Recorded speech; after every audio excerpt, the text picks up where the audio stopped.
सो है गाइस, बहुत दिनों बाद मुलाकात हो रही है। सो गाइस, जो मैं हिस्ट्री करने वाला हूँ वो करने वाला हूँ ओसवाल पब्लिकेशन की बुक से क्वेश्चन। नहीं तो पहले बहुत क्वेश्चन आते थे इसमें से। सो है गाइस, बहुत दिनों बाद मुलाकात हो रही है। तो चलिए शुरू करते हैं आज का व्लॉग। उससे पहले मैं आपको दिखाता, यह है मेरा रूम का नया सेटअप। बेसिकली मेरी स्टडी टेबल का है। ये रैक थी तो मैंने सारी बुकें यहाँ पे शिफ्ट कर दी है। अब मेरी टेबल खाली रहती है, यहाँ पे लैपटॉप आ जाता है। तो चलिए आज का व्लॉग करते हैं स्टार्ट। आइए, उससे पहले अपनी टेबल की सफाई कर लेते हैं बिकॉज उस पर धूल मट्टी जमी है थोड़ी सी। हाँ, रात रात में हो जाती है।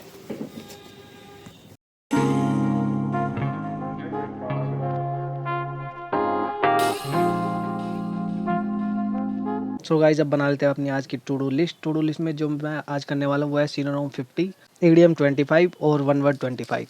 तो सिनोनिम एंटोनिम मैं ज़्यादा इसलिए रख रहा हूँ बिकॉज वो ही याद नहीं होते हैं। ईडियम्स और जो वन वर्ड है वो मैं 3 बार कर चुका हूँ, तो वो मुझे 90% तक याद है। नेक्स्ट टारगेट है ग्रामर में कंडीशनल की क्लास, मैथ में ट्रिग्नोमेट्रिक की रिवीजन और प्लस प्रैक्टिस, और रीजनिंग में कोडिंग डिकोडिंग, और जीएस में एंसेंट हिस्ट्री। सो गाइस, सबसे पहले उठा लेते हैं अपनी वोकेबलरी एज यूजुअल जो मैं करता हूँ। बिकॉज जो होता है ना कि स्टार्टिंग में जो फेज़ होता है उसमें मैं वोकेबलरी अगर पढ़ लेता हूँ ना तो वो लॉन्ग टाइम तक याद रह जाती है। इसलिए मैं सबसे पहले वोकैब ही करता हूँ और उसके बाद मैं करता हूँ जीएस। तो चलिए गाइस, फटाफट से इसको भी कर लेते हैं कंप्लीट और उसके बाद उठाते हैं अपना next target. So guys, vocabulary हो गया कंप्लीट। तो अब अपने नेक्स्ट टारगेट की तरफ बढ़ते हैं, वो है जीएस। जीएस में मैं करने वाला हूँ हिस्ट्री, और हिस्ट्री में मैं करूँगा एंसेंट हिस्ट्री। ठीक है। सो गाइस, जो मैं हिस्ट्री करने वाला हूँ वो करने वाला हूँ ओसवाल पब्लिकेशन की बुक से। मैं आपको दिखा देता हूँ एक बार। ऐसी दिखते ही फ्रंट से, बैक से ये यहाँ पे ऐसा। तो गाइस, जो इसका अंदर का कंटेंट है ना वो इसको अलग बनाता है और बुक से। तो ये है इंडियन हिस्ट्री। पहले इंडियन हिस्ट्री है, उसमें एंसेंट हिस्ट्री, मिडाइवल हिस्ट्री और मॉडर्न हिस्ट्री। और इसमें अंदर देखिए, यहाँ पे देखिए कितना कंसाइज वे में चीज़ें बताई गई हैं। इस बुक की एक ख़ास बात है कि ये पूरी ना एनसीईआरटी बेस्ड है। इसमें जो भी डिटेल दी गई है पूरी एनसीईआरटी से उठाई हुई है, तो आपको एनसीईआरटी अलग अलग पढ़ने की ज़रूरत नहीं है। इसी में आपको सब कुछ वन स्टॉप सॉल्यूशन है। मैं कह दूँ जो ये इसके लिए वन स्टॉप सॉल्यूशन है ये। सीन की अदर भी बुक आती है, वो भी मैं आपको दिखा देता हूँ एक बार।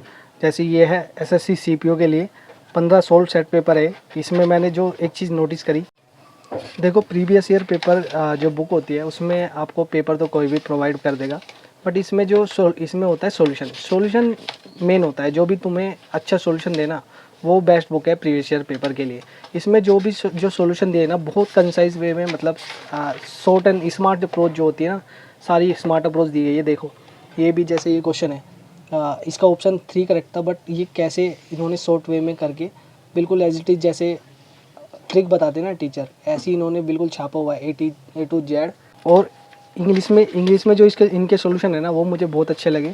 अब एक एक चीज़ बिल्कुल बताई हुई है, ये ऑप्शन क्यों है करेक्ट है तो क्यों करेक्ट है, और ये होना चाहिए तो क्यों होना चाहिए था। तो एक एक डिटेल इसमें, ये भी मुझे बहुत अच्छा लगा कि पूरा डिटेल में दिया हुआ है एक एक आंसर। एक देखना जैसे 88 है, इसका कितना पूरा हर चीज़ एक एक चीज़ बताई हुई है कि आर्टिकल 315 में क्या होता है। तो ऐसी इनकी CHSL बुक है, ऐसी इनके जो सॉल्यूशन है ना बस वो मुझे और बुक से अलग दिखाते हैं इनकी बुक को।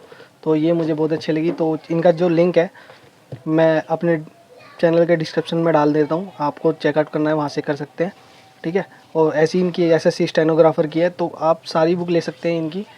सबके लिंक मैं अपने चैनल के डिस्क्रिप्शन में डाल रहा हूँ, जो आपको चाहिए वो आप परचेज़ कर सकते हैं। ठीक है। तो चलिए अब आगे बढ़ते हैं अपने व्लॉग में। सो गाइस, अब कर लेते हैं अपना जी का टारगेट। और टी के टारगेट में मैं करने वाला है एंसेंट हिस्ट्री, जैसे कि मैंने आपको वीडियो में पहले बताया है। तो फटाफट से इसको भी कर लेते हैं कंप्लीट।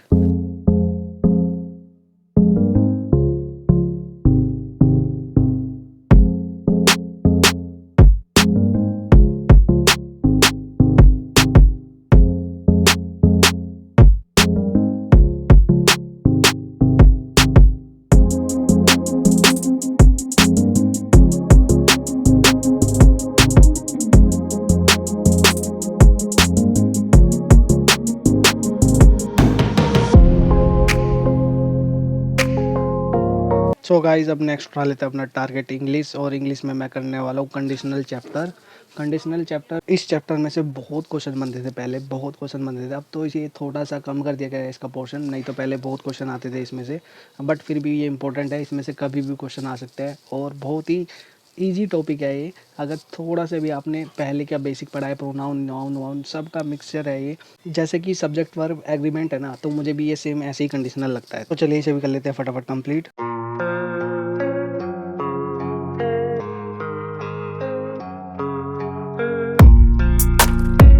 अब यहाँ पे फिर ऐसा हुआ कि जो मैं बोल रहा था वो बिल्कुल भी रिकॉर्ड नहीं हुआ, कुछ भी समझ नहीं आया। पीछे मैं आपको दिखाता हूँ कैसी नॉइज़ आ रही है।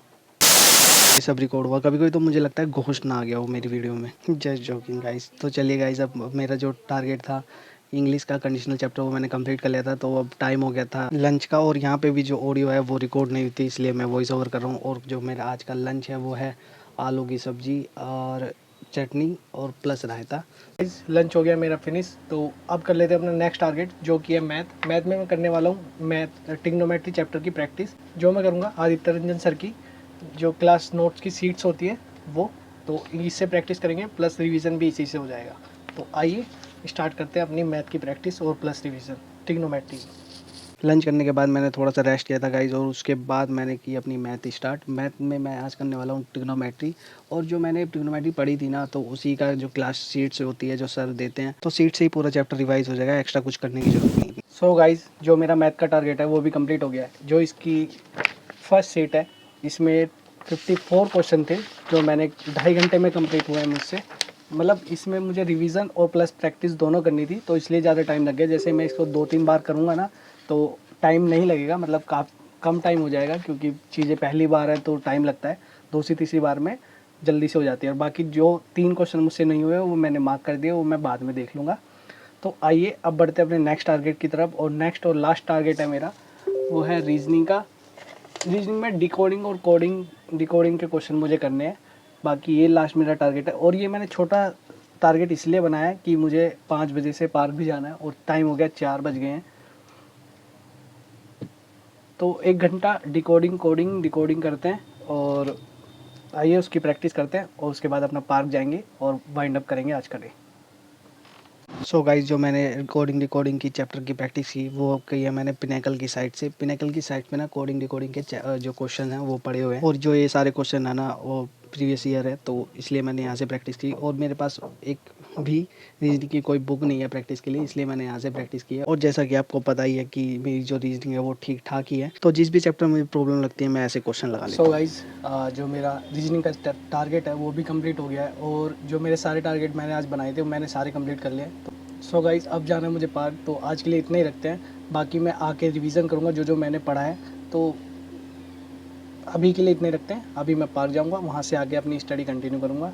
तो व्लॉग को आज यहीं एंड करते हैं, मिलते हैं जल्दी नेक्स्ट व्लॉग में। और बुक्स जो मैंने आपको वीडियो में बताई थी उसका लिंक मैं डिस्क्रिप्शन में डाल रहा हूँ। आपको परचेज़ करनी है तो नीचे डिस्क्रिप्शन में से लिंक है, वहाँ से परचेज़ कर सकते हैं। सो गाइज़, काफ़ी टाइम बाद मैं ब्लॉग कर रहा हूँ। आज हेजिटेशन सी हो रही है, बहुत टाइम बाद एक आदत सी हैबिट सी हो गई थी ना, तो वो हट चुकी है। तो थोड़ा सा मैनेज कर लेना।